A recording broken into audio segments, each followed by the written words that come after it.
Hello, everyone. On behalf of the Dahrendorf program, let me welcome everyone to today's lecture. My name is Dimitar Bechev, and I have the pleasure to be the director of the Dahrendorf program at the European Studies Centre, St Antony's College, Oxford. And before we move to our distinguished speaker, let me pay tribute to the patron of the Dahrendorf program, Lord Ralph Dahrendorf, the late warden of St Antony's College, but also eminent theorist of liberalism and think on Europe and global affairs.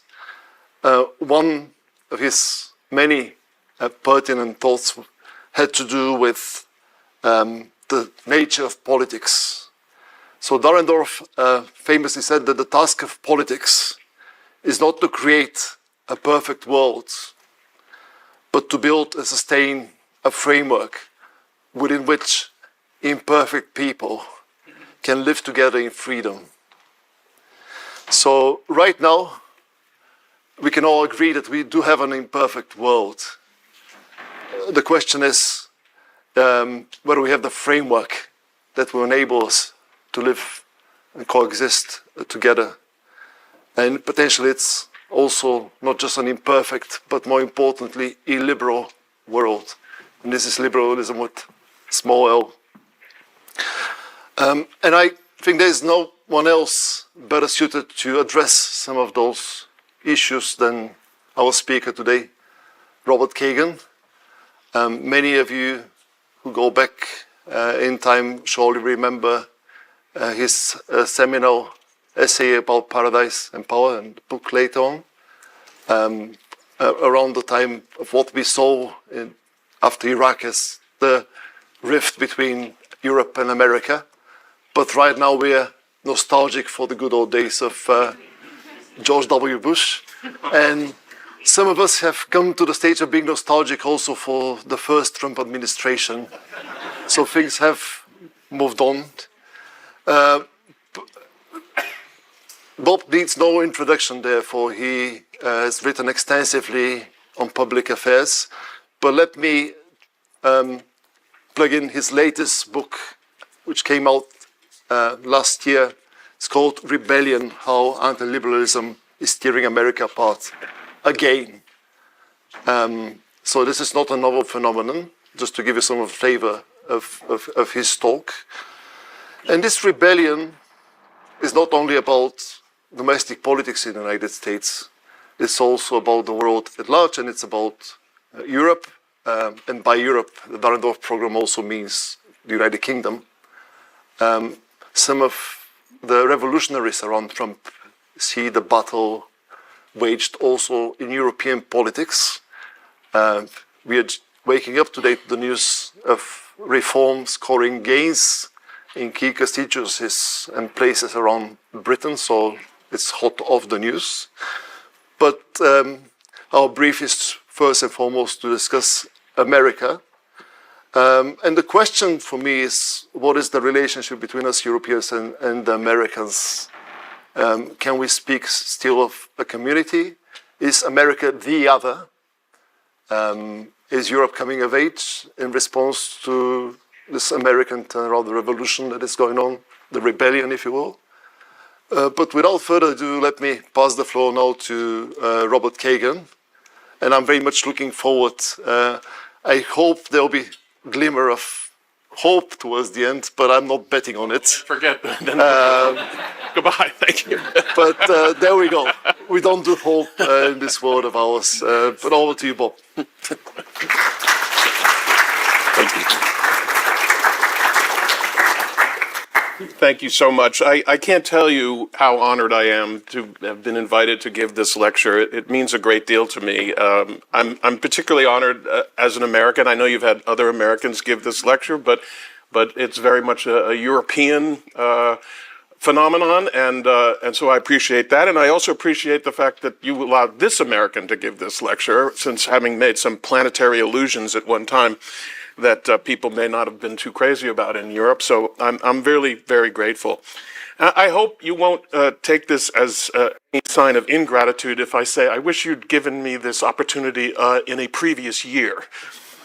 It's not particularly fun to come up here and be the American spokesman at a time when my country is descending into dictatorship and when the world order that the United States created or took part in creating is being destroyed by the United States itself. So I find myself in a pretty difficult, I'm used to coming to Europe and being critiqued, but I'm also used to defending our position, and that's a little bit harder. Now, I also have to just say that I'm giving this talk in the middle of what is, one of the truly remarkable revolutionary periods in geopolitics, and we really can't say how things are going to turn out. So I'm sure anything I say now will look foolish in 3 months.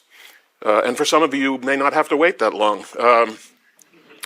This is therefore not what I would have anticipated when Tim was kind enough to invite me. This is something that I would have to describe as a requiem for the American world order. And let me be clear why I call it the American world order and not the liberal world order. I do recognize that it was never a universal order. And I call it the American order because it was heavily shaped by the most powerful nation in the world. And you can refer to a European order in the past, and you can talk about other orders, but it's the American order because of America's power and because the world in many respects reflected American preferences. And I would even go further than that in the sense that there really was an order, and this I would call a liberal order, within the sort of international security structures that the United States created with its fellow democracies. And within that liberal order, there was enormous progress in a liberal direction, a progress not only in terms of how the nations within that order dealt with each other, which really was largely through laws and institutions. I'm talking about within the international security structure with the United States at the heart of it, but also what was happening domestically and inside borders, and the increasing effort to achieve some of the vision of liberalism. And so in that sense, I think it very much was an order. So partly this is a historical tribute, I suppose, but partly it's also necessary, I think, to think about it so we can begin to understand what is now going to be lost and what is no longer going to be an organizing principle and what are the consequences of that. I'm not in the practice of quoting Hegel, but I do think his phrase that the owl of Minerva takes flight at dusk may be accurate in this situation, in the sense that I think, as Demeter suggested, our appreciation for the American order may grow as it disappears. So the one thing I want to say, to start by saying, is that in many respects, the American position in the world from World War II until just recently defied the laws of physics in terms of international theory. When the United States emerged after World War II as by far the strongest power in the world, and by the way, it was also that after World War I, but it absented itself from the scene so quickly that it didn't have any impact. Or at least no, it had negative impacts. But after World War II, the United States was a dominant power. It had 50% of global GDP. It had not a monopoly of military power, but certainly a predominant military power. It had bases everywhere, etc. And I think international relations theory would have said, and even today still does say, that in that situation you could expect the rest of the world to band together to try to control this enormously powerful nation. Because it ought to be frightening for one nation to wield this much power in the international system. But of course, what we saw over the course of those decades was a remarkable acceptance of American power. And obviously not by everybody, not by Russians and Chinese and others, although there was a time when Russia briefly flirted with the idea of becoming part of the American security order and the liberal order. But by and large, the great majority of countries did not oppose the rise of American power, and most importantly, did not, as they say in the theoretical business, bandwagon against it.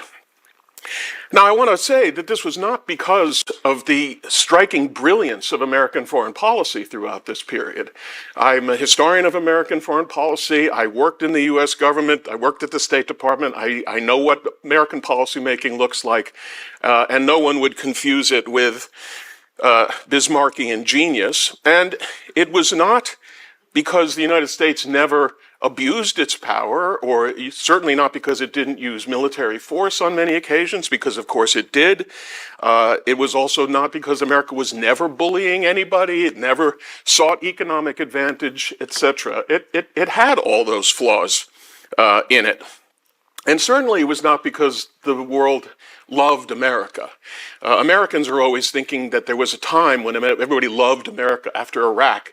They used to talk about how, oh, people used to love America, but I tried to assure them no one ever really loved America. But despite all that, American power and leadership was not only accepted by much of the world, and particularly Europe and some of the Asian powers, but it was encouraged in many respects, aided in many respects. When the United States went to war, even in wars that some of the world disapproved of, it never went alone. It always went with dozens of powers supporting it. And it basically was legitimized by much of the world, this degree of American power. And I was always taken by something that the Chinese scholar Yan Shui-tong has written about, which was what he called the institutionalization of American hegemony. But you couldn't institutionalize American hegemony if people didn't fundamentally accept it. And so the question is why? Why was much of the world so accepting of this flawed superpower and the power that it wielded? I think partly it's because of some obvious attitudes that Americans had toward the world, which were very much shaped by geography. The fact that the United States was distant from the other cockpits of conflict in the world, that it had no great power on its borders, with apologies to Canada and Mexico, and therefore Americans did not, after the 19th century when they conquered the continent, did not have territorial ambitions outside the continent. I think people understood that, if anything, Americans were reluctant to get involved in the world. And this, the United States, American foreign policy was always a paradox between the desire to remain aloof from the rest of the world and the desire to influence. And I would argue that what pushed the United States out, in addition to economic interests and others, was in fact liberalism. If you ask me why the United States wound up in 2 world wars, it was ultimately in defense of a liberal order, or in defense of liberal powers against the threat of aggressive autocracies. Walter Lippmann, in World War I, referred to this as the Atlantic community, because obviously at that time people didn't consider Asian countries to be part of that. And I think, when Americans think about why they got into World War I, they think of Pearl Harbor, but Pearl Harbor wouldn't have happened had the United States not already been out there putting pressure on Japan, trying to control Japan. I think, and the same was true with Germany. It was perfectly clear that the United States was an opponent of Germany. And so it really was American liberalism and the desire to shape a liberal world which led Americans out there. So if you were a liberal power, a liberal people, you could almost count on the United States to some extent to be concerned ultimately with the well-being of liberalism overseas. And that counterbalanced against the fundamentally insular attitude that Americans had, but it left Americans ambivalent. And I think that ambivalence was understood by the rest of the world. I think if Americans had looked I always like to say if Americans had a plan, they would have been much more scary, because if there was actually things that they were pushing for, instead of mostly reacting to the actions of others, they would have been a much scarier power. So I think the world recognized that ambivalence. I think the world recognized the United States was not, in fact, out to dominate the rest of the world. It had a slightly different kind of hegemonic quality. It wanted to make sure that autocratic, aggressive powers did not dominate other parts of the world. I think Americans would have been perfectly happy to leave Europe alone if Europe were just a nice liberal bastion, as it later became. And so I think, as I say, the world understood that, and that's one reason why liberal powers did not feel threatened by the United States. One of the other reasons I would say is what I call the Hyman Roth principle. For those of you who have seen The Godfather, and in particular, or read The Godfather, Hyman Roth was a mobster, but what was said about him is Hyman Roth is still alive because he always made money for his partners. And the truth was that being allied to the United States was often, if not a ticket to prosperity, at least not a hindrance to prosperity. And so countries didn't think that they were making a huge economic sacrifice, even though they allowed the United States to be the dominant economic power in the world. And finally, I would say the liberalism of America led to a style of leadership which was more conducive to cooperation than, for instance, the Soviet style of leadership during the Cold War. The fact that John Lewis Gaddis, the American historian, once said that Americans basically dealt with its allies in a relatively democratic fashion because that was the way Americans were used to operating at home, and that was the way they generally tried to operate abroad too. Excuse me. So, for all those factors, the United States was accepted by much of the world as the leading hegemon. And this persisted despite relative decline in American power over the years. The United States was 50% of GDP at the end of World War II. By 1969, it was already down to 25%. And people started predicting then, and certainly in every decade afterwards, that this relative economic decline was going to lead to the decline of the American system. But of course, it did not. People wrote about the rise of the rest. And what they didn't consider about the rise of the rest is that not the growing wealth or power of any other power didn't necessarily detract from the American world order or American power. It depended on which side they were on. So it would be one thing for China or another power that was chafing under American hegemony to gain power, but it was something else for India or Brazil or even Turkey to gain power, because they were not fundamentally interested in challenging the American order, and in some cases they were even additions to the American order. So in some ways, the United States became even more powerful in the international system even as it lost relative economic dominance. And the key thing here is, and I want to be very clear about this, I'm not suggesting that the United States is a wonderful power that everybody should love.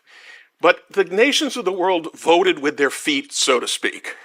They have had numerous opportunities over the last 80 years, if they thought the United States was a threatening power, to do something about it. They did not have to be allies. They did not have to remain disarmed. They did not have to leave their security in the hands of the United States. And that's the most important thing to consider.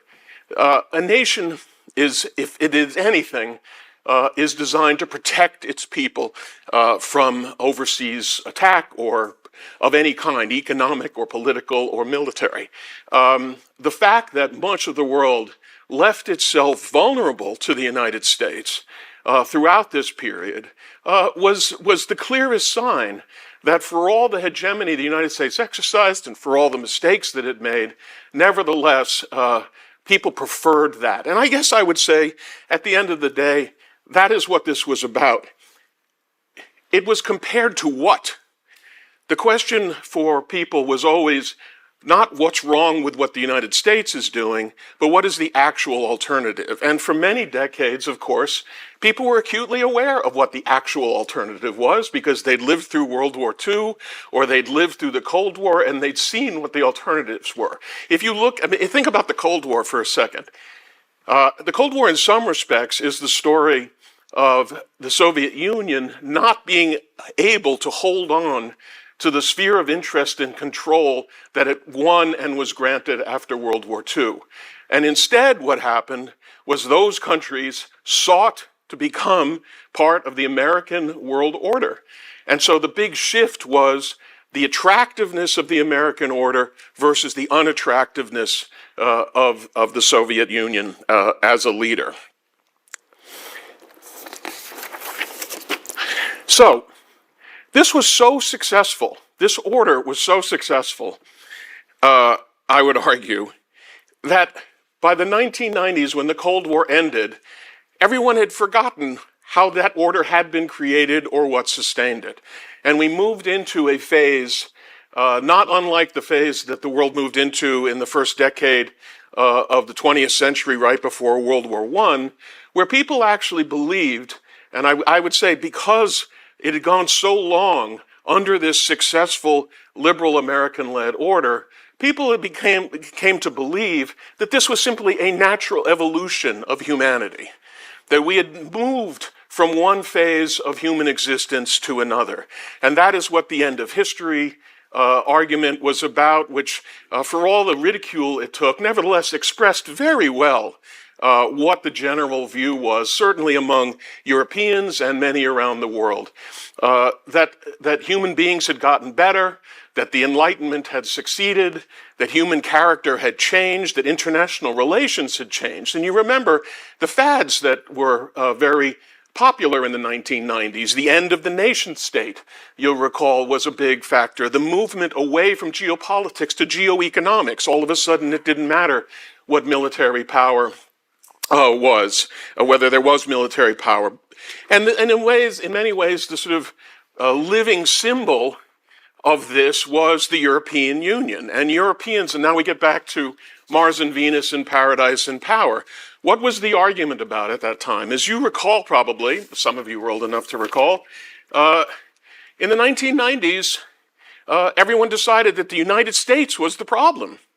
Because if we were moving into this new post-historical era, where power wasn't going to matter anymore in the traditional sense, and where we were moving toward a transnational set of agreements and institutions as the European Union was, then the United States was not only an outlier to that, it was an obstacle to that.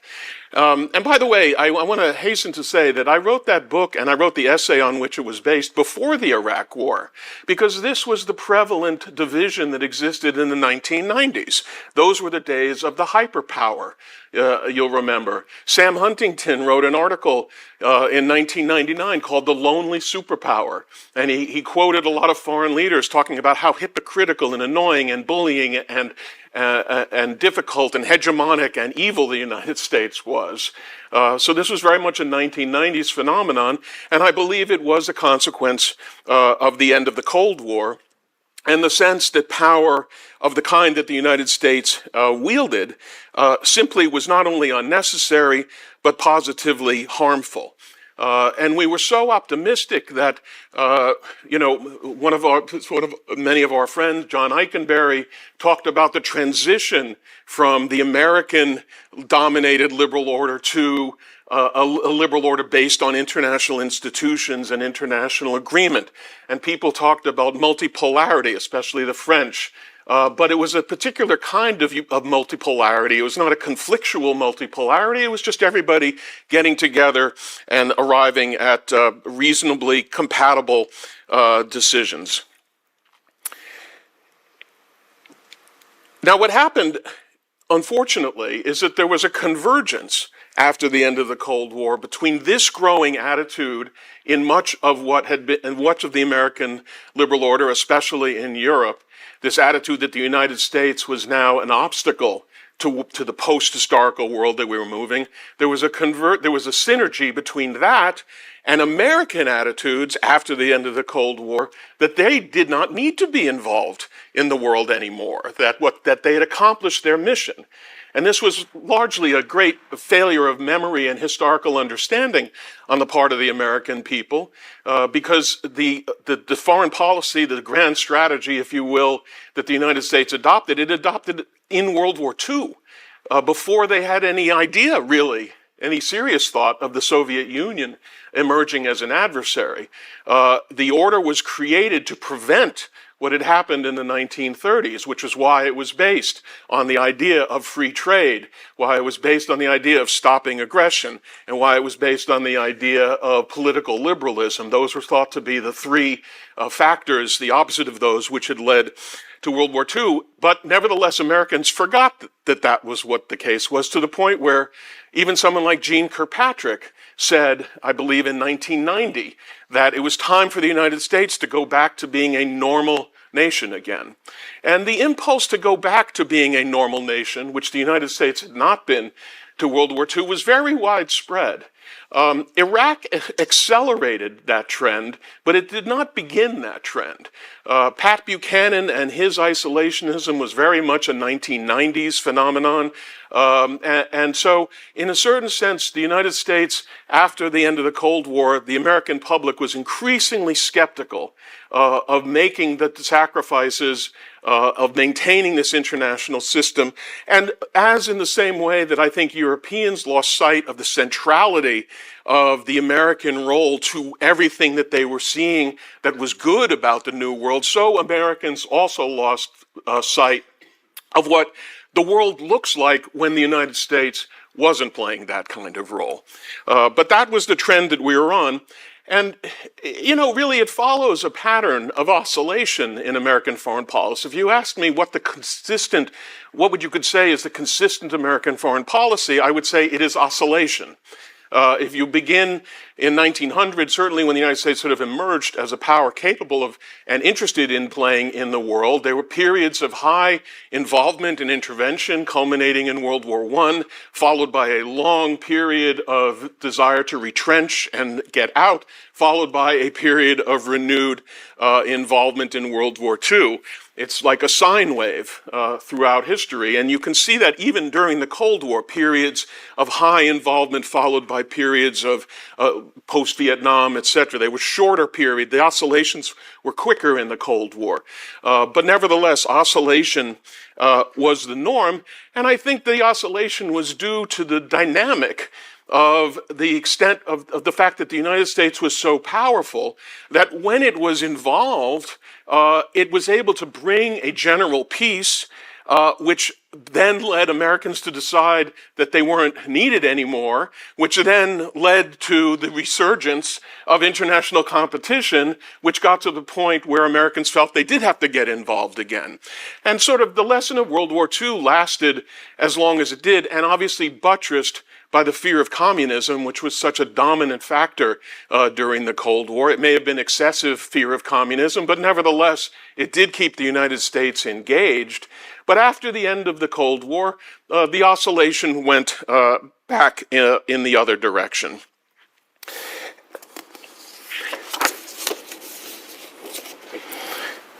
And there's another factor in American development which needs to be taken into consideration, which is the fact of the question of ideology. America, as I've written in this book, has always been engaged in a struggle between liberalism and anti-liberalism. The country was founded on liberal principles in the Declaration of Independence, but from the very beginning, a very large portion of Americans did not share those principles. I'm talking about the slave-holding South, and then 100 years of the Reconstruction South, and I could go through any number of ways in which Americans were anti-liberal. There were anti-liberal forces, and what happened in the 1920s was a resurgence of anti-liberalism. Go back to the 1920s and think about what was happening in the United States.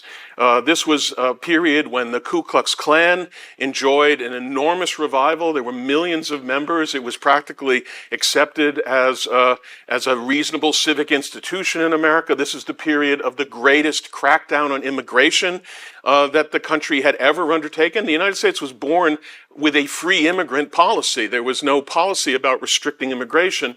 And then there was the most restrictive immigration law in history in 1924. And that was also accompanied by tariffs and protectionism. And a general it was both anti-liberal and therefore, the correlation was anti-foreign. And xenophobia was a big part of American policy in the 1920s. And what the interaction between that and its attitude towards Europe is not completely dissimilar from what we're experiencing today. So the world is, unfortunately at the mercy of various American oscillations, and this is where we are today. And I do think it is worth remembering the 1920s because I've been reminded of it lately as Europeans have been very urgently asking the question, will Americans back up a European force in Ukraine? What kind of agreement can you get from the Americans in case that force gets into trouble? And it reminded me exactly of arguments between the transatlantic arguments that were occurring in the 1920s and 30s, which was constantly about what will the Americans do if there's an act of aggression in Europe? And Americans were doing everything they could, especially in the 1920s, to say we are not committing to anything. America in the 1920s, at the beginning, would not receive mail from the League of Nations. So just to give you a sense of what the attitude was then. And so it's not as if we haven't, in some respects, been here before. But where I want to end is in what ways things are not the same as they have been before. And unfortunately, I don't think I can make this end on a hopeful note. What we're dealing with today is not simply a return to American isolationism or retrenchment. Yes, I think I think Trump has benefited from a general feeling on the part of many Americans that we are too involved, that it's too expensive, that we're too much engaged in the rest of the world. But this is not a situation where America, as it was in the 1920s and 30s, was simply indifferent to what happens around the world. One of the luxuries that Americans have always enjoyed is the belief, and not entirely wrong belief, that they are so isolated and so self-sufficient that it really doesn't matter to them what happens in the rest of the world. And as I've argued, I do think it is the liberal impulse more than anything that has cut against that. So when you lose the liberalism and you have the traditional indifference, you get isolationism. But this is something different, because what America is, at least at the moment today, it is not an indifferent superpower, it's an anti-liberal superpower. And it's very important to understand the ideological element of the Trump administration. Trump himself is such an obvious narcissist, sort of megalomaniac. It's hard to associate ideas with him, and I wouldn't want to go too far in doing that. But his movement, the MAGA movement, the intellectual discourse of people like J.D. Vance, is highly ideological, and it is ideological in the sense that it is anti-liberal.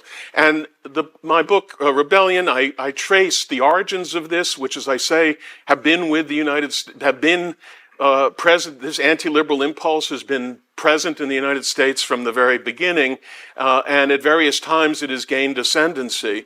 But what we've, I think, failed to understand is that from the 1930s till just recently, it was a period of liberal dominance in America. Conservatism of various kinds was discredited first by the Depression and then by World War II and the racial elements of World War II and the sense that Americans ought to be fighting for liberalism. And so that lasted for 80 years, and I think buttressed much of what American foreign policy was. But today we have in power an anti-liberal administration. And what that means is, I'm afraid, I don't even think that the administration is content to be indifferent to Europe, because its anti-liberal mission has an international element. And you could see that, obviously, in Vance's Munich speech, but even more than that, in Vance's and Elon Musk's direct intervention into the politics of Germany and other countries on the European continent. That is not 1920s, 30s isolationist America. They didn't care what happened in European governments. This government, even though it is dismantling what some regard as the interventionist institutions like the National Endowment for the Democracy, A Voice of America, which were meddling in the internal affairs of other nations for the purpose of promoting liberalism. It would be one thing for a good, realist, isolationist administration to say, we're not doing that anymore. But instead, they have destroyed the pro-liberal institutions and are replacing them with an anti-liberal, interventionist foreign policy.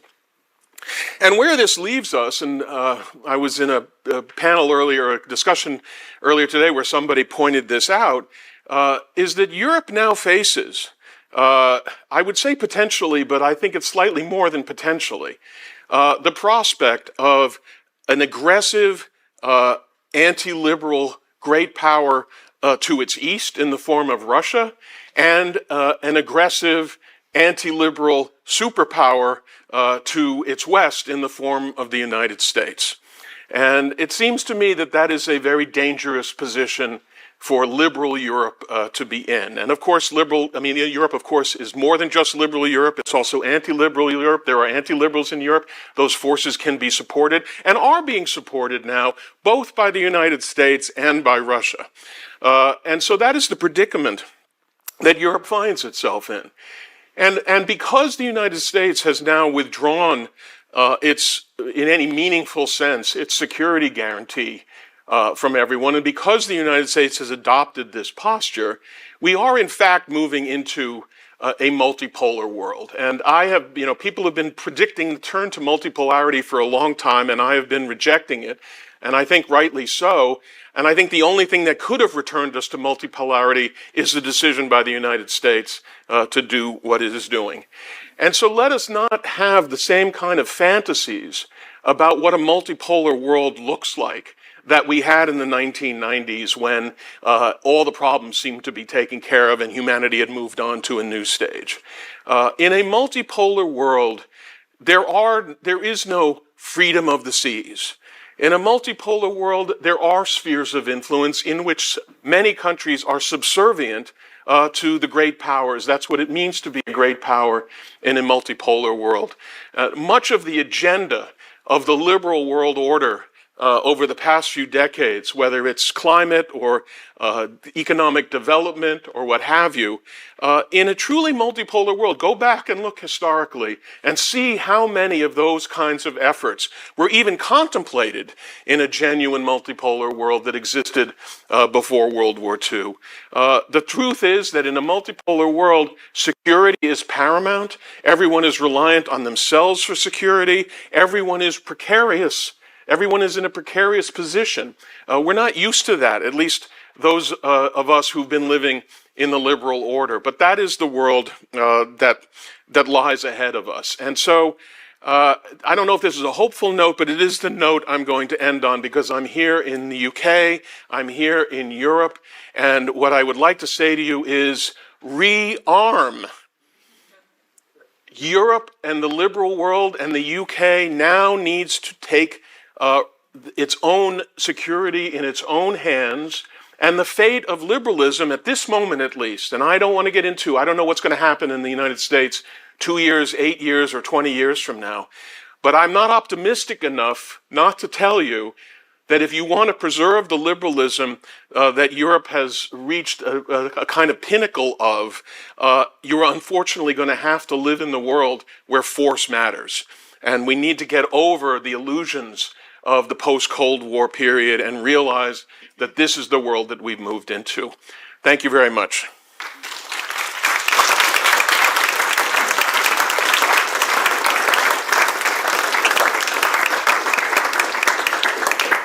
Well, thank you, Bob, for this sobering expose.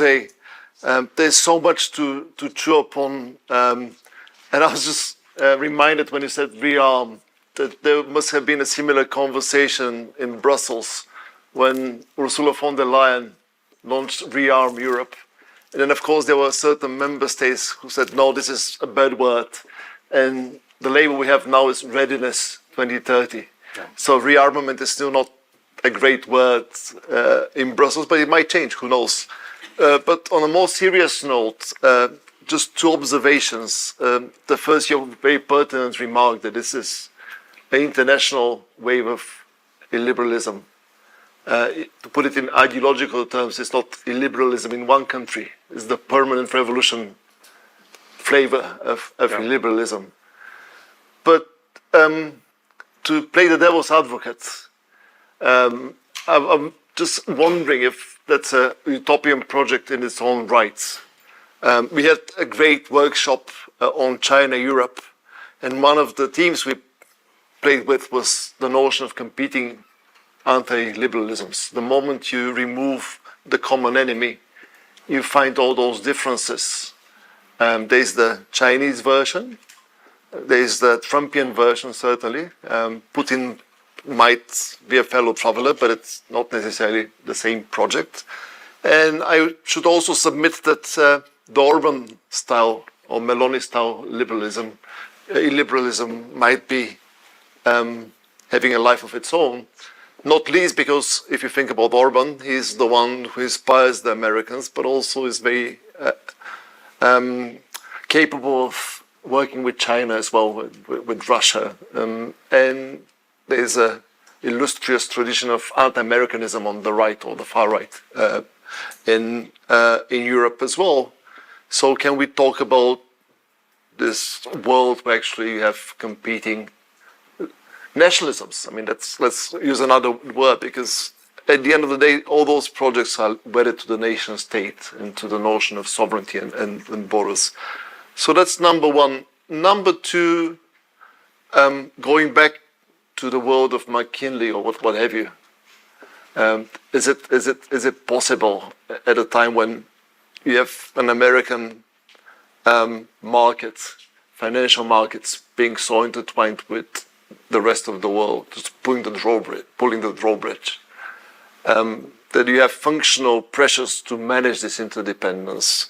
Another piece of data, of information, of course you can envision a situation where the exchange of goods globally declines, but the exchange of data is going up and up, and it also ties in with the world of artificial intelligence and cutting-edge technologies.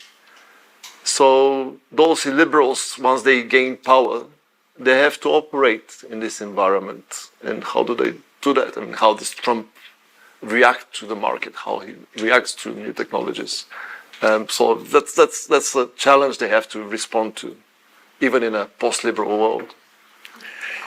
Well, first of all, I didn't say that the Trump strategy would be successful for the United States. I think that if I wanted to talk on longer, I would talk about the way he is destroying American power. For one thing, American power was very much based on these alliance relationships. It wasn't simply, that's what I was trying to say. It wasn't simply that the United States was very powerful. It was the acceptance of that power by so many people, and partly because you could rely on the United States not to take advantage of this imbalance that was deliberately created after World War II, and that is precisely what the United States is doing now. I mean, as a result of the compact that we all sort of made in one way or another after World War II, America's allies left themselves extremely vulnerable to America. And now America is taking advantage of that vulnerability in a way that, is the worst kind of violation and betrayal of the trust that sat at the beginning of it. So I think that it is very, by the way, this is Trump's, this is his métier, taking businesses and bankrupting them and then moving on to something else. I don't know what, unfortunately he doesn't have another country to move on to. But I don't doubt that he can destroy American power in this process. As opposed, and yes, on your first point, at least as I understood it, we have been living in a world that is divided between liberalism and anti-liberalism because that is sort of the structure of the American order. But if the United States itself has turned away from that and has become anti-liberal, then we will be in a less ideologically divided multipolar world. We'll be divided by all the things that you say that nation states are divided by. It raises interesting questions which we've been discussing earlier, which is, can Europe overcome its very admirable liberal persuasion in order to make an arrangement with China if that is the most useful strategic thing for it to do? And I think Europe will in fact be faced with choices like that. We may not have the luxury of ideological consistency in a truly multipolar world. Right. I'm sure there'll be lots of questions from the audience. I'll collect those in groups of 3. If you could please introduce yourself very briefly before you pose the question. And the gentleman over there. Thank you, Dr. Lord Kagan, for that extraordinary presentation. I'm a Quaker, and therefore, when it comes to rearmament, we go a bit quiet. But there's one thing where the liberal world tells the truth, and the illiberal world doesn't mind whether they tell the truth or not. And their untruths are fed into our politics. Have you anything to say about truth? I'm in favor of it. Bob, let's take a collect few, some, I think there was, over there. Thank you. Thank you very much for a fascinating talk. If we take... sorry, could you please my name is William Rome, and I'm a master's student at St. Hugh's in history. Thank you very much for a fascinating talk. If we take the most optimistic interpretation of how things could go in America politically after Trump, and I know there is no guarantee this is going to happen at all. If we take that most optimistic approach, do you see there is a way back to where we have been for the last 80 years? Or have they destroyed things so comprehensively that there is no turning back? Well, Thank you. I'm sorry. And there's Charles Grant over there.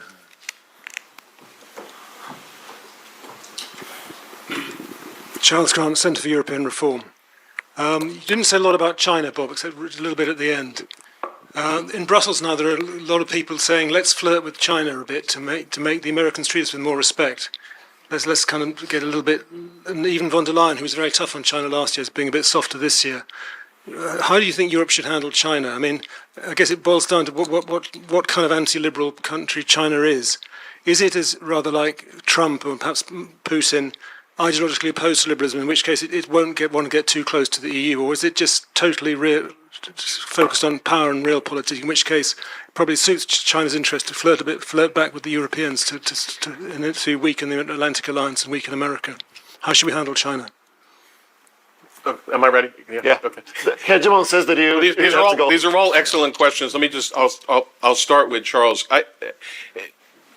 I would say that China is not in the same category in terms of the aggressive promotion of anti-liberalism in the same way that certainly Russia is, and that I think, at least in the, it's only been 3 months, but which the United States gives some indication of being. I know what motivates this administration, and it is engaged in an active rebellion against liberalism, and it's very much part and parcel of its self-justification, which is why I think it is going to be a bigger part of its foreign policy, because it's a real identity question, whereas China, at least up until now, has been less inclined to export, etc., and I don't think cares very much at the moment.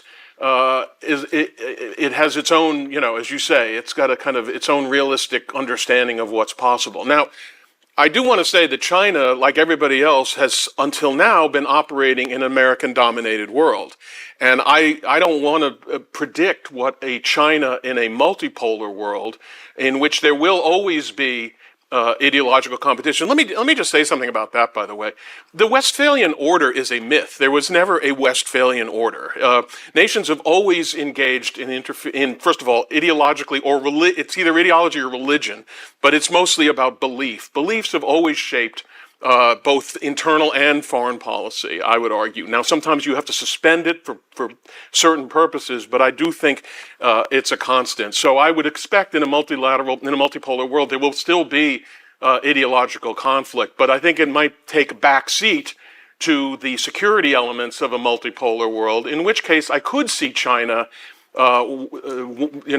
soft pedaling in theory, its anti-liberalism in the interest of finding a community of interest with Europe. By the way, I don't think there's ever going to be an alliance or even anything structural, but a community of interest with Europe.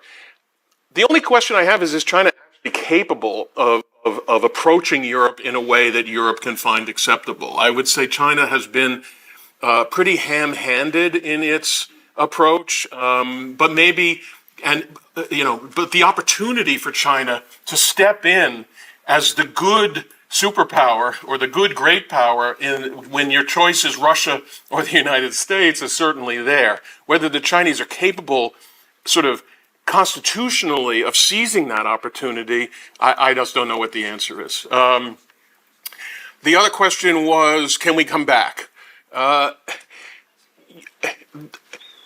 Interestingly, the United States, as I say, we really quite underestimate the degree of how badly the United States behaved in the 1920s and 30s. I do hold the United States at least partially, if not substantially, responsible for the breakdown of order in Europe and the eventual war. If the United States had played the role that it had promised to play after World War I, I'm not sure we would have had World War II. But in any case, the bitterness was very great. And yet, by 1945 and etc., the United States was forgiven for that, and there was a possibility of unity. So, if the United States completely changed complexion and returned to what it has been, the thing about countries is they have immediate needs. And if the United States can answer those immediate needs for people, then they will be more inclined to forgive. But I don't know if America's allies can ever get over this betrayal in the sense of really, truly doing what they had done throughout this period, which is leave themselves exposed to the United States and leave themselves so dependent on the United States that if the United States takes a bad turn, that they're not incredibly vulnerable, which is what they are right now. So that's why I would encourage, even if the United States is going to go back to being the good old United States, that's why I still want Europe to be strong enough so that the United States is dealing with somewhat more of an equal partner. Let's advance liberalism together, not in quite as dependent a relationship. On the truth question, you're at a philosophical level that's beyond me. I guess I do feel like I'm sure people in other societies would say liberals also lie and also spread falsehoods, and that spreading falsehood is part of human existence, etc., etc. I don't know that anti-liberal regimes have a monopoly on it, but there's no question that we live in this, and increasingly and frighteningly in an information age where deception and disinformation is going to be more and more possible, which is to say, by the way, a return to normal. I mean, it used to be that there was no common news source, and if someone said the Pope had fathered an illegitimate child, and therefore we need to go to war, nobody knew whether that was true or it wasn't true. Probably it was true. But so we're in a way back to a world in which we don't know what the truth is, or we don't agree on what the truth is. That was not a world conducive to peace and liberalism, which I think is your point. But I do think that is where we seem to be headed right now. Well, the truth is on Truth Social, but just 2 fingers on the second question. If you look at many European leaders, they somehow seem to believe that they can condition or lobby or influence US behavior. Meloni going to Trump, even Zelensky, he did a decent job in tweaking this infamous agreement. So is that a worldwide pursuit or fool's errand, given the structural dynamics at play, that you could actually affect US behavior through various means? No, I think you can tactically. He's clearly capable of being charmed or flattered mostly though he will respond to financial gift, of one form or another. And you can buy that, you can buy some goodwill or time or whatever. But you have to understand that, so much of American foreign policy has been based on some unquestioned premises about the nature of our relationships with our allies. Those assumptions no longer exist.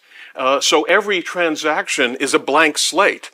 There's no sense that, well, I ought to be good because they're an ally. He doesn't even look at the world as allies and not allies. I believe he looks at the world as what can I get here and what can I get there. And also, for him, it's all about his personal power. These tariffs, I'm sure he has an economic theory behind them, but the real theory behind them is power. Because by exacting these tariffs, first of all, domestically, he's in a position of granting favors to industries or corporations that are being burdened by these tariffs. So everyone has to turn to him constantly. And I think in terms of dealing with the rest of the world, that may be true also. You may strike a deal with Trump this year on tariffs, and he'll turn around next year and demand more. And the notion of what it's like to deal with someone whose depiction of tariff negotiations is they're all coming to kiss my ass, and yes, sir, please don't do this to us, sir. That is the clearest glimpse. If you want to know what motivates Donald Trump, it is that statement. And I think that unfortunately bodes ill for the normal kind of international interaction that we are used to. Ezgi. Thank you. I wonder how you can explain the velocity, the speed of the authoritarianism. I mean, you just said at the beginning of your talk that your country is going into dictatorship, while it's just 100 days. So even Putin, Erdogan, the brothers of authoritarianism that we know, had gone through several obstacles. The speed is amazing. I mean, what does it say about the ironclad checks and balances and the very strong institutions of the United States? Could you introduce yourself, who you are?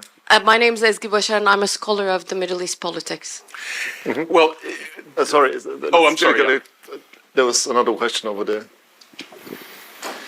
Yes, hello. David Steinsaltz, professor of statistics. Thank you for your sobering assessment. So, I mean, what you're saying is that it's the impulse that still exists for Europeans to depend on American security guarantees, such as they are, is foolish. And I guess I'm wondering, you were inclined to read back into and say it was always foolish, but presumably there was a time when it was rational. So I'm wondering, when do you think Europeans should have realized that they need to rearm? Well, for those of you who know me, when I wrote the book in 2003, published the book in 2003, my argument to Europe then was that Europe needed to rearm because again, it's a worldview question. If you think that we're beyond power, which was a very popular idea, then you don't need to rearm. But my argument all along, and then too, was I'm sorry, everything that you're enjoying as the fruits of our time are the result ultimately of power, that there were things being done by power. And so if you want to continue to pursue this, you're going to need power too. And I thought it was then an unequal relationship. So I think all along, now, should the Europeans have treated the United States with distrust for 80 years and basically regarded itself as an opponent of the United States? No. But I do think it would have been better for Europe in dealing with this betrayal if Europe had been in a stronger position to begin with, and now it has to play catch-up. And maybe it can play catch-up. It's a very rich continent. It's really a question of how many sacrifices do Europeans want to make? I mean, something has to give.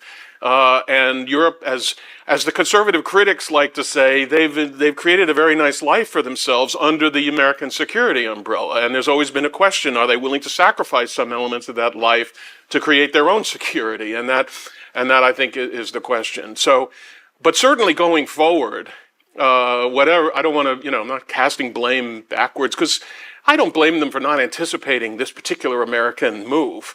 But going forward, I think that the lesson should be well learned.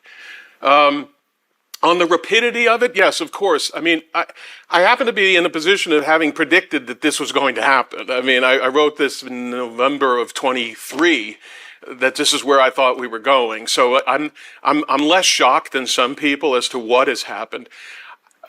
In terms of the speed of it, I'm throwing this out as part of an explanation. One reason that it's gone so fast is there's no United States, in the sense that previous authoritarians like Putin had to move carefully, not just because they couldn't consolidate at home, but because there was a big superpower out there that was watching them very closely and was inclined to oppose this effort. And I think just as Hitler, had to move cautiously at first, he tried to reassure the Americans in particular that he was not going to be a bad guy, just as Mussolini had his good decade before he became as aggressive. They've been feeling their way. If you're Donald Trump, there is no United States to worry about, so you can go as fast as you want. And then as far as the checks and balances are concerned, I mean, this is the problem. The checks and balances, Americans acted like the checks and balances are like a machine that as soon as you press the alert button, they go like this. But of course, the checks and balances are us. We have to make these decisions, and we have to stand up for principles. And all I can tell you is we used to, if you read about the American founders, they spend a lot of time in a total panic about whether this is going to work. There's Benjamin Franklin, a republic if you can keep it. They were really worried. And guess what? They were right. Because at the end of the day, the American system is a voluntary compact, and it really does depend, as the founders understood, on a certain level of what they called virtue, which is to say the American people had to want this system and be willing to take action to defend it, because there was nobody else to do it. And unfortunately, what we've seen is that a great number of Americans who are not MAGA, they are not Trump devotees, but they are insufficiently concerned about the status of rights in our country. They're more concerned with what they have to complain about than understanding what the foundation of this system is. I would also say, by the way, that political parties, which the founders did not anticipate, and which for most of our history have been beneficial in channeling radicalism in a useful direction, in this case have failed us. The checks and balances are like the Titanic, in the sense that, it's like the Titanic had these walls, so that even if you punctured one of them, the rest of them would hold, and the iceberg went across all of them. And that's what political parties have done. When it became the case, which is fairly recent, decades, maybe a few decades, that a Republican Congress did not stand up for the rights of Congress, but instead acted as servants of a Republican president, and Democrats on the same side as well. The founders assumed that Congress would be so jealous of its powers vis-a-vis the executive that nothing would make them give it up. Similarly, the Supreme Court. You can't tell me that the Supreme Court is not being shaped by partisan politics and by pro-Trump justices who were pretty much, that's how we got that decision on immunity last year. So once again, party and partisanship has cut across all three branches, and like the Titanic has severed these walls that were preventing the sinking. Well, the founding fathers, they were inspired by the example of antiquity, but it was the decline and fall version. Yeah. So they really were bothered about decay of the institutions, and that's just to echo what you had to say. But let's collect more, over there, and Ellen Dahlendorf. Thank you. My name is Simon Fraser. I'm the chairman of Chatham House. I wonder if you could say something about the attitude of American multinational corporates who, after all, underpin a lot of American power, drive the American economy, drive the global economy, and many of which, not all, but many of which sort of espouse liberal values. How are they going to deal with this sort of evolution of the American polity that you're describing? Well, I don't know how they're going to. Sorry, Bob. I'm sorry. Hold your fire. I'm sorry. I think. Yeah. So, Alan, and then the gentleman. Ellen Darendorf. My question is. Hold on, Alan. Ellen Darendorf. My question is similar to the one or follow-up of Simon Fraser's. There's one aspect of power that it seems to me you've left out of your talk, which is fairly recent, although it might have been similar in the 1890s. And that is, well, it used to be Davos man, but now it's Tech Brothers man, the huge wealth of these technological billionaires who have affected elections, who are partly responsible for this Republican Congress that is so supine. Where do you put that? And it's international. It's not just in America. Where do you put, and social media, of course, where do you put all that in your analysis? And lastly, I have a question over here. Thanks very much. Ben Hall from the Financial Times. I wanted to come back to China, if I may, with respect to the experts. You talked a little bit about China and Europe, but I wonder whether you could say a little bit more about, in the view of this oscillation in US foreign policy, about US policy towards China and where you think this administration will go in terms of, or whether the idea of US containment, confrontation with China will go, because after all, that is probably going to shape Europe's future, probably even more than confrontation with Russia, certainly economically. Am I allowed to speak? Of course. Well, let me start with China because, again, we're dealing with Donald Trump here, and right now it has become very convenient for him to take one strand of policy and enormously exaggerate it, and that is the anti-China approach. And this is, in a certain sense, this is part of his retreat on the tariff front, so that, he's tried to reshape his war against the world, which is what his tariff policies really are, into a war designed to isolate China. And so in that respect, and in the Republican Party, there's a level of China paranoia, I would say. And I say this as someone has spent many years warning about the growth of China. I oppose China's entry into the MFN, into WTO, giving it MFN. So I have all that black background behind me. But even I believe that and the thing that I worry about Republicans is that it's a paranoia that's mostly domestically aimed. And there's going to be a lot of talk about Chinese spying and Chinese sympathizers. And they even use this term, red comm simps or something like that. They pulled this out of the McCarthy period and it's back. So there's a lot of sort of political and a need to make China an enemy right now.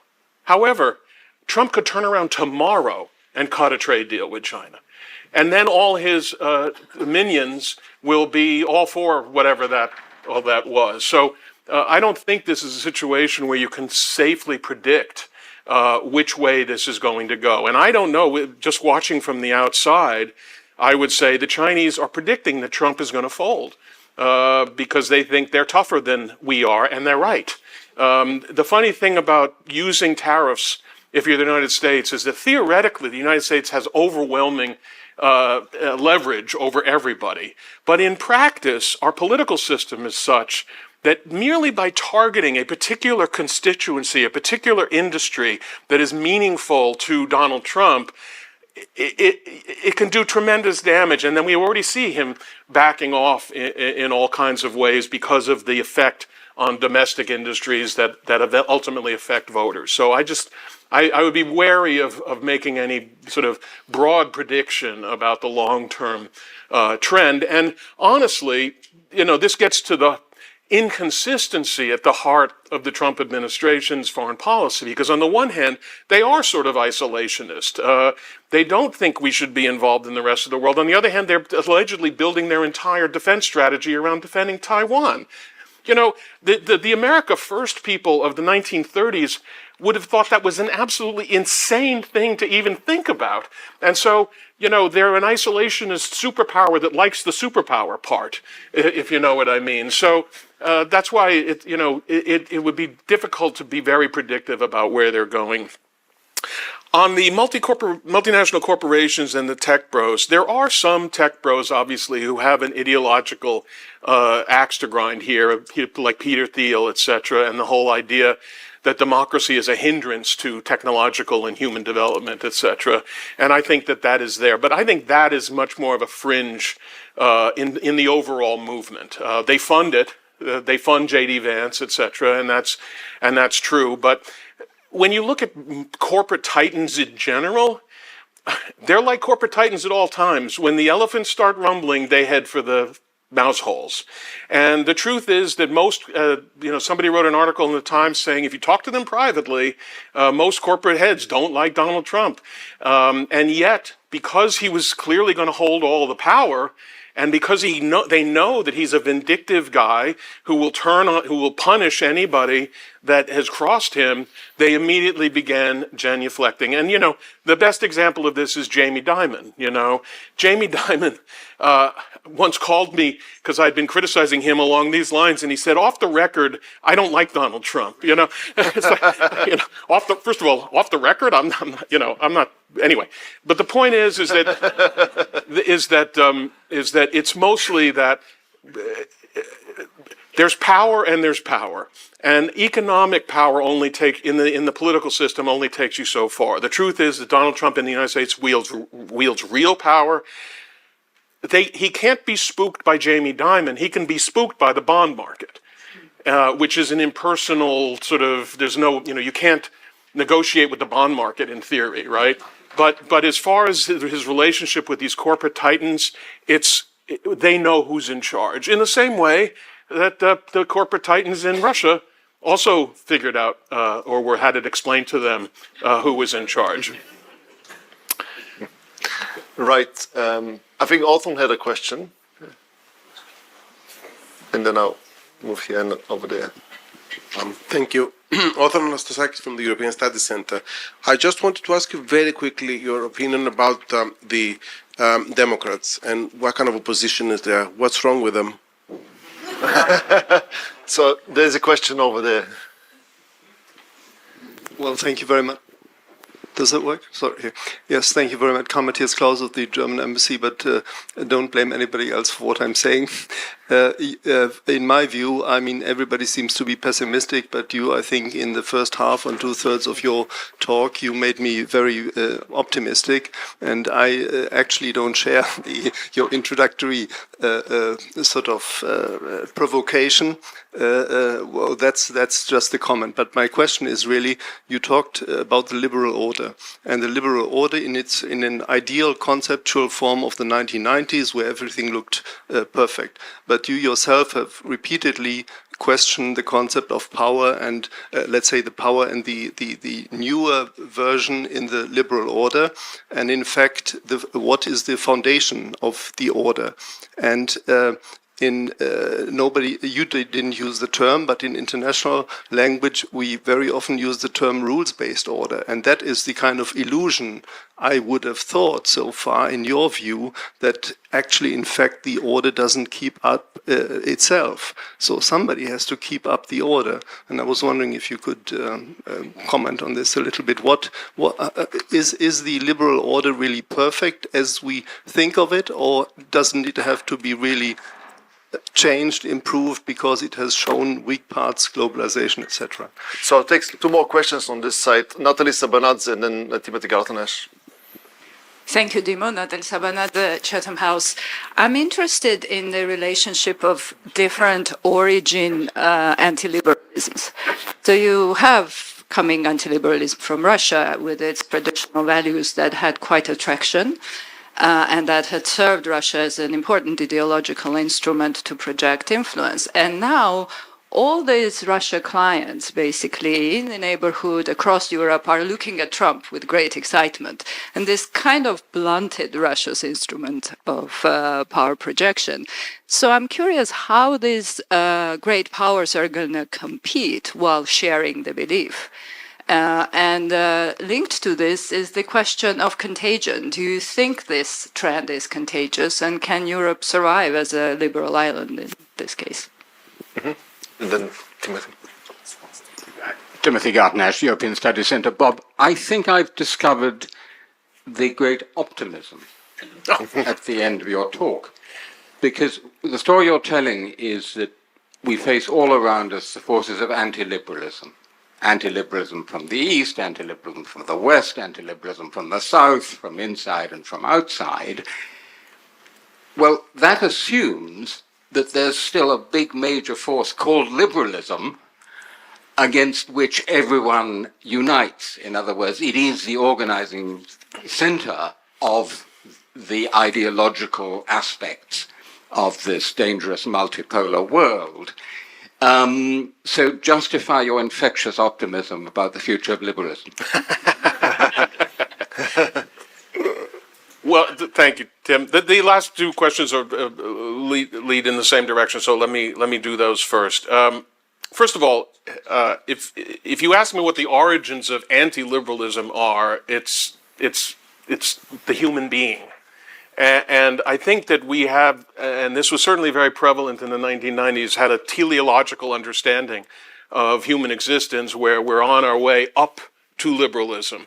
When in reality, liberalism has been the briefest, most fragile experiment in human history. I mean, you can't, the basic principles of liberalism, which are about elevating the rights of the individual over those of the state. That is ultimately that's the core of liberalism, is the most rare concept in history. And therefore, what I've always argued, and I argued this more in a book called The Jungle Grows Back, is that we collectively had created something of a miracle of this sort of liberal existence, which, and then it continued to evolve. And I'll work in the rules-based order question just because I would say within the American liberal order, in the terms of the ways that the United States and its allies and its partners dealt with each other, it was pretty rules-based. Yes, the United States operated according to a double standard because at the end of the day, the United States had to be able to wield power in such a way as to keep the liberal order together, which was different, which meant that the United States did not, certainly in terms of international law, the United States was not a rules-based entity, and it certainly didn't insist on getting a UN Security Council resolution every time it wanted to use force, et cetera, et cetera. But within the order, within the liberal order, which is bounded by Europe and Asia in various different places, I do think it was largely rules-based. And whether that could be universalized is an interesting question. I guess I'm skeptical that it could be universalized, but in any case, it wasn't. In terms of liberalism itself, if the war had gone differently in World War II, I don't know what would have been left of liberalism. And so, I would love to say what you're saying, that the liberal flame always lives on, but, after the Roman Empire, people forgot how to make cement. These things can be lost, and I do think that the general tendencies of humanity work against the success of liberalism, and that the really titanic struggle is to preserve liberalism. So I do worry that in a world where the only defenders of liberalism are going to be located in a few discrete places who do not wield predominant power in the international system, that it's going to be very hard to sustain, even if the desire, do I think that Europe's going to cease to be liberal next year, 10 years from now, 20 years from now? But if the trends continue on their present course, I think it's going to be a real challenge. Again, in the 1930s, people believed that democracy was finished. People believed that fascism was the future. Anne Morrow Lindbergh said fascism is the future. Joseph Kennedy, who was the ambassador to the UK at the time, said democracy is finished. And so it's only, as a result of 80 years that we could come to the conclusion that liberalism will always be there. But I think, I'm afraid, I think it's more fragile than that. But if you can find hope in what I've said, then I think that's wonderful. All right, I'll abuse the prerogative of the chairman and ask you a question. You gaze your crystal ball. J.D. Vance is the president. What sort of America and what sort of world we got out there? But hold your fire. I'll get the question from on top there and then the gentleman over here. Oh yeah, of course, there's the Democrats. But Yeah, you noticed I was ducking that question, right? Democrats. Look, in the same way that I think the world is not ready for this anti-liberal rebellion in the United States, I don't think Democrats were ready for it either. And, they definitely got tagged with a certain kind of liberal approach, which I think was really not fair. A lot of the things that Trump made a big deal out of, like transgender issues, it wasn't like the Democratic Party had transgender issues as its leading plank. I mean, these were issues specifically chosen by Trump to put Democrats in an awkward position, because if you're a liberal, you have to believe in everyone's rights. But if that's an unpopular group, then you're on the wrong side of the political equation. And the problem is, I would say, that too many Americans, that's the bottom line, is that too many Americans had either turned against liberalism or no longer thought liberalism was valuable. And the Democratic Party, let's face it, is the party of liberalism in the United States. It's also the party of illiberalism in its own ways, etc. But it is, that coalition is the coalition of groups that particularly have focused on the need for universal individual rights, whether it's blacks, or other minorities, women, etc. And so insofar as the country sort of, at least the country, 48% of the country was fed up with that in some way or had other reasons for why they didn't care about that, the Democrats are on the wrong side of where the American people are. It's a tough place to be. I don't think it's going to last, and I think that the way, again, if we had a free democratic system still intact, which I very much question at this point, if we had, Trump's popularity rating has plummeted. Most Americans don't want anything that Trump is doing. And so that would be reflected in an election, and then we wouldn't be talking about how stupid the Democrats are. They would be winning elections, and then they'd be great again. But the fact is that at this particular time, many Americans have shown that they lack the virtue that the founders wanted them to have, and I don't know who to blame for that other than the American people. At the end of the day, we used to say this about other countries: you get the government you deserve. And to some extent, you have to say the American people have gotten the government that they deserve. Well, now that the Europeans are transitioning from Venus to Mars, we are waving the flag for Go get them. Demartian. But over there. Thank you very much. My name is Arthur. I'm a MPhil student in history here. My question goes in a similar direction to Dr. Bechev's question. Could you please sketch how you think a potential anti-liberal interventionist Vance administration would react to successful and significant strides towards liberal European strategic autonomy? Thanks. Or maybe, should I ask another dimension, another scenario? It's the 2026 midterm elections. Democrats win big, or bigly. And then from Mr. lame duck, there's all kinds of court intrigue, I Claudius style, if you remember Grace's book. So how that affects America in the world, this disarray and Washington dysfunction and Republicans in free fall. But let's get another question. The gentleman was waiting patiently. And Thank you. Julius Krag, Friedrich Naumann Foundation. Your conclusion was very much that Europe needs to not only rearm itself, but be more self-confident. In that spirit, I wanted to ask, is there anything, a confident Europe could do to support those fighting for liberalism in the US, if anything? I mean, am I allowed to answer that question? That's a tricky answer to ask me, and so I'm not going to. I don't really particularly have an answer, but I do think that insofar as those who are liberals around the world continue, they should make clear what their views are about what's happening in the United States. I must say I find the opposite is largely true, because every national leader is concerned about their relationship with Donald Trump for understandable reasons. So they're hardly in criticism mode, and therefore, you know, the United States, for instance, is not facing the kind of international pressure that if another democracy of this substantial importance were moving toward dictatorship, you can be sure that the United States in the previous incarnation would be leading an international effort to try to do something, you know, but that is not the situation that we're in now, which is one reason I find all this so one of the many reasons I find the trend so worrying. I think most other nations in the world are going to try to figure out how they can get along with Donald Trump, not how they can oppose it. So we'll see. What was the other point? Well, there was a point about the future. Oh, yeah, right. That was the point I was really going to punt on.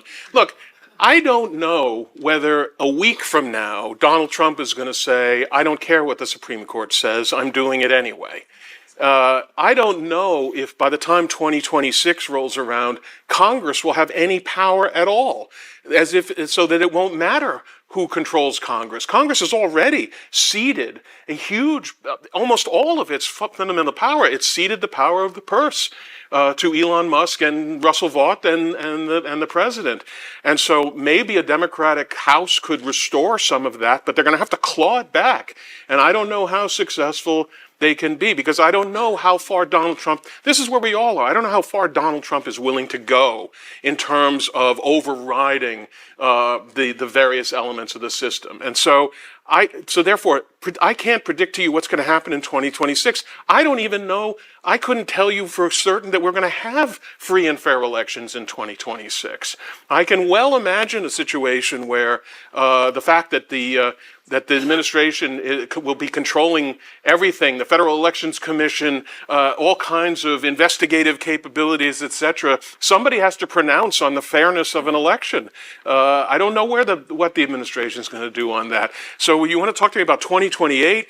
You know, as some of you have pointed out, look what's happened in 100 days. What's going to happen in what's left now? 1,400 more days before we even are at the end of the Trump administration. So I am going to punt. All I can say is there is obviously tremendous opposition building in the United States to many of the things Trump is doing, including, most importantly, on his self-inflicted disaster, which is the completely unnecessary decision to tank the American economy in the interest of these tariffs. Now, as I say, I do think that tariffs are a form of power for Trump, which is one of his motivations. But nevertheless, he has certainly done himself no favors if he cares about public opinion. And unfortunately, I think that is still, the jury is out.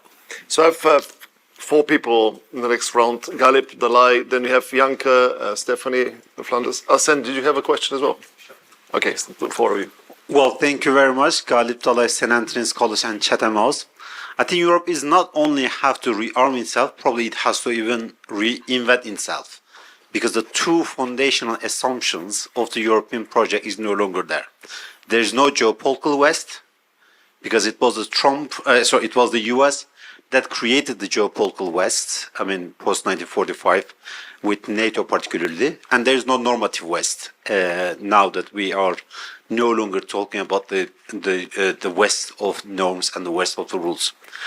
And given this, if post-Trump Democrats, so if you look at the post-Trump Democrats, if they come to the power, will they remain as committed to engage with the world and to remain committed to the world, or will they become also more isolationist and compete with Trump on domestic fronts? Because if they don't remain committed to the world, even if Trump goes, I think the geopolitical and normative West probably will still be of the horizon for a long time, and probably it's not the US and it's not the middle powers, and then the US will create a real multipolar world. Hey, Galip, introduce yourself. If you don't mind. Galip Dalay, St. Anthony's College and Chatham House. Okay, Janka. Janka Ertel, European Council on Foreign Relations. I would just like to poke you a little bit on the China question, because I was trying to do this like logical thing, you know, one sentence doesn't fit, you know, when you have four and one doesn't fit quite right. So if I understand you correctly, then a liberal Europe should rearm to its teeth, fight for liberalism, and potentially lead a coalition against the United States, because that's what's needed. And then you add work with China. That, for me, is the one that is sort of the doesn't quite fit in the equation. I would like you to elaborate on that, because if we assume that this is probably one of the most illiberal forces out there, the largest economic competitor that Europe currently faces, the one country that has already massively intervened in Europe's integrity and has probably the largest potential to split the Europeans apart. How on earth do you think that that one will fit into the logical kind of sequence that you have put out? Stephanie's. Stephanie Flanders from Bloomberg. One thing you haven't talked about so much is the sources of this anti-liberal tide that we've had hitting all these countries. And obviously, everyone has their own preferred explanation, and people tend to talk about globalization, or they talk about culture wars, and you've referenced to some of those, and they've obviously been used to the advantage of these also particular individuals who've come along who might not have come along. But I guess we need to have a bit of an understanding of that to then think about the sort of forward-looking question of what could possibly bring us back our virtue, you know, inspire a bit more of sort of desire for liberalism. And I guess the two categories of things would be, you know, failure of the anti-liberals to deliver on these things that people are looking for now. And I think the failure of Brexit, at least some of us felt, at least temporarily inoculated the UK, because people had very visibly seen this populist claims be debunked. I don't know if it's going to last, but that's one thing. But then, of course, the other thing that could change things is for liberal governments that still exist to actually start delivering for people. It's hard for them to enter the sort of arms race on immigration and on some of these things. As you've pointed out, they've kind of got one hand behind their back. But are there other areas where you think you could change the sources of this illiberalism in the popular area? Hassan. Thanks. My question is related to your view on a very cynical theory that, as you call them, the economic elites are subservient to Trump, but to a large extent, especially the IT elites were responsible for his rise through social media and misinformation. To what extent, once they get their permanent tax cut, would they drop him and say, let's go back to a normal world order where we can make money and not quarrel with everybody and spend too much on weapons? Can you say... Hassan Vasilev, Deputy Chair of the Budget Committee of the Bulgarian Parliament right now. Is it my turn? Okay. Let me answer the most aggressive question first on China. Look, I'm not calling on, first of all, I didn't call for a coalition against the United States, and I'm not asking Europe to lead a coalition against the United States. I'm mostly interested in Europe's survival. And so what I'm mostly talking about is kind of a negative recommendation rather than seeking a positive alliance with an anti-liberal dictatorship, which China is. And I also think, by the way, that China has been a relatively cautious power in the American-dominated world. I don't know if it would continue to be as cautious in a world where those constraints are not there, and that's something I will leave to others to answer. But it seems to me that at least from a purely sort of cold geostrategic point of view, and this is a contingency, if you are worried about the United States using its power, but let's be very specific about this. Trump has said he wants Greenland. If Trump takes Greenland, that is an act of aggression against a European ally. I don't know what the Europeans' response to that will be, other than to say, bummer, sorry that happened. But I don't rule out the possibility that there'd be quite a stir including on behalf of the Danes, who are fellow European allies, at which point, Europe will even be more incentivized, as they say, to try to adopt some kind of position in the world that can defend itself. In that regard, participating in the American effort to isolate and weaken China, from a European point of view, in a multipolar world, it doesn't strike me that it's obvious that that's in Europe's interest. I mean, I don't know what I'm missing here, because as far as I understand, what China does in Asia has an impact on everybody, obviously, but Europe has never regarded, not since the end of World War II, regarded East Asia a place where it wanted to deploy forces, for instance. It was letting the United States take care of that. And it seems to me that Europe has very much bought into what the United States wants to do vis-a-vis China more than it might have done on its own. I have to say, with all due respect, you're on the hawkish side, it seems to me, in the European conversation. You're not the mainstream of the European view. And I think the European view is that they would have traded more with China if it had not been for the global implications of that, which is to say, participating in upholding an American world order from which Europeans benefited. I'm trying to imagine a world where Europeans no longer see any benefits in a non-existent American world order, but do fear great powers on their flanks. Historically, the distant enemy is my friend against the near enemy. And so, again, I'm not suggesting that there be an alliance, but would it really not be in Europe's interest if you had an aggressive, hostile America for the United States to be more distracted in Asia rather than less distracted in Asia? Anyway, that's all I would say. Believe me, this is what the problem is right now. No part of me at any time over the past whatever decades has ever said, Europe, please rush into the arms of China. Okay? What I'm trying to do is think past where we've been to where we're going. And it may be that this is never going to happen. And in fact, listening to you and others over the past couple of days, I can see why it maybe is never going to happen. But then, you do stand the danger of not hanging together, but hanging separately. And so, again, I don't know that this is the right move for Europe or not, but obviously Europe needs to start thinking. It would not be the first time that a power united with an ideological adversary against a common threat. Like, for instance, the United States and the Soviet Union. For instance, the United States and China. So the notion that it's inconceivable that Europe could move in a direction that all other great powers in history, including Europeans, have moved in, that strikes me as a pretty extreme position on your part, actually. So, on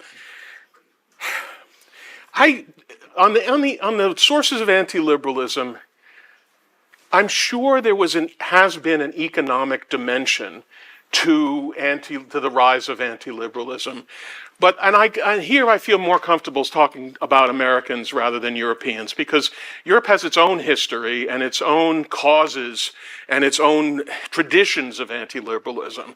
But I know what the traditions of anti-liberalism in America are about, and they are about, first and foremost, race, second, religion, and third, and most recently, gender.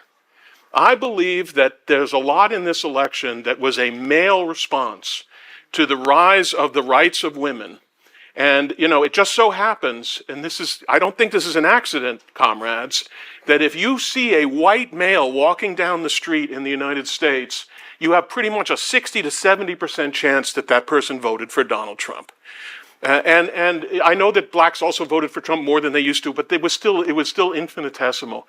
And so I think if you ask me the one word that describes what people were voting against, it was woke. This was the woke election, and that's why Trump got people to support him that normally I don't think necessarily would have supported him, because he touched something that was very deep in people, that they'd been told they couldn't say this and they couldn't do that, and they were tired of it. And when he said, grab the blah, blah, blah, I can't tell you, a lot of men in America were like, I like that. I wish the world were like that still. You know, I'm sorry to say that because we don't want to think that anybody is like, has bad motives. But I'm telling you, in the United States, it was not the economy. Yes, they picked up on the fact that there was inflation. Yes, we were in a post-pandemic situation. But look at the way they've responded. You know, Trump supporters have responded now. And he is losing support around those marginal people. But the fact is, his movement, and if you listen to what J.D. Vance said in his acceptance speech, which is really important, because this is a fight in the United States, which again goes back to the founding, between an ethno-religious definition of the United States and an idealistic definition of the United States. Either the United States is based on an idea, which is the principles of the Declaration of Independence, or it's based on white Anglo-Saxon Protestantism. And when J.D. Vance said, they're including the Catholics now for some reason, although they never did before, when J.D. Vance said, America is not just an idea, that's what he was getting at. And when he talks about the fact that his family has been buried for 7 generations in Kentucky or whatever state it is, that is about blood and soil nationalism. That is what they're selling. They're selling white nationalism. This is predominantly a white Christian nationalist movement is at the core. And I just don't think it's about economics. So therefore, I don't know how you educate people again. I'll tell you what did happen. If you go back, this did happen before. America was much more racist, much more restrictive, much more filled with prejudice in the 1920s and 30s, and 1920s especially, than it even is today. And what changed it? Well, 2 things changed it. One was the Depression, which discredited a certain kind of conservative Republican approach to things, and they were very much the bastion of white Protestant Christian, they had those votes. And the second thing, and even more importantly, was World War II, which ultimately became a war against racism, and it discredited all kinds of racist theories that were very dominant in the United States. In the 1930s, eugenics was a very respectable thing. Sam Huntington's father was the president of the American Eugenics Society, and we forget all that. We've whitewashed, so to speak, our history. And so we forget how often anti-liberalism has been dominant. And by the way, it rose in the 1920s at a time of economic boom that Americans had never seen before. So to look for a straight car, we're such Marxists. Everything has got to have an economic cause. But I really do think in this case, again, speaking for Americans, and my understanding of Europe is it was immigration, not economics, that really spurred this movement and continues to spur it. So I don't know what you do about how to fix that problem. So, have I exhausted you yet? No, not yet. Well, there were a few questions, including about business. Oh, I didn't answer all the questions, right. And then we have to wrap up, I'm afraid, because we are running the clock. But if you could... Will the tech and corporate people abandon Trump when he destroys the economy? I mean, he's destroying the economy now, and they keep hoping that he eventually changes his mind. I mean, these are people who didn't think he was going to do tariffs, and then were shocked to find out that he did want to do tariffs. And then now, and then the minute he said, well, maybe I will back off for a while, then the market goes up 2,000 points.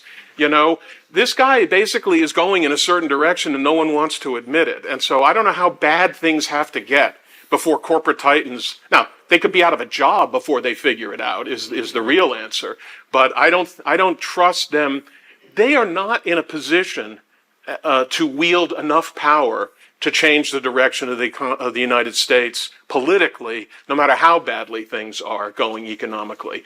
What's going to change the political direction of the country is that the mass of Americans are feeling that they are suffering terribly under these policies. It is going to be a popular resistance, not corporate titans saying, hey, we're not making enough money anymore, so we're going to overthrow this guy. They have knelt to him. They are beholden to him.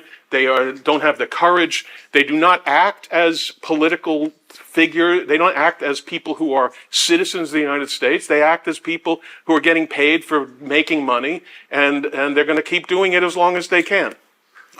So at this point, I'm afraid I have to exercise my arrogant imperial powers to shut it down. But before I do that, to wave the flag of liberalism, I go back to our founding father, if you will. So Ralph Dahrendorf also said that liberalism is not the creed of answers, it's a creed of questions. And it insists no one has the final truth and that institutions must be built to live with uncertainty. And we have plenty of uncertainty in this world today, but also we have plenty of questions. And we all owe a great debt to Bob being here with us, not offering much hope, but certainly offering a lot of food for thought, and we owe him a dinner as well. So join me in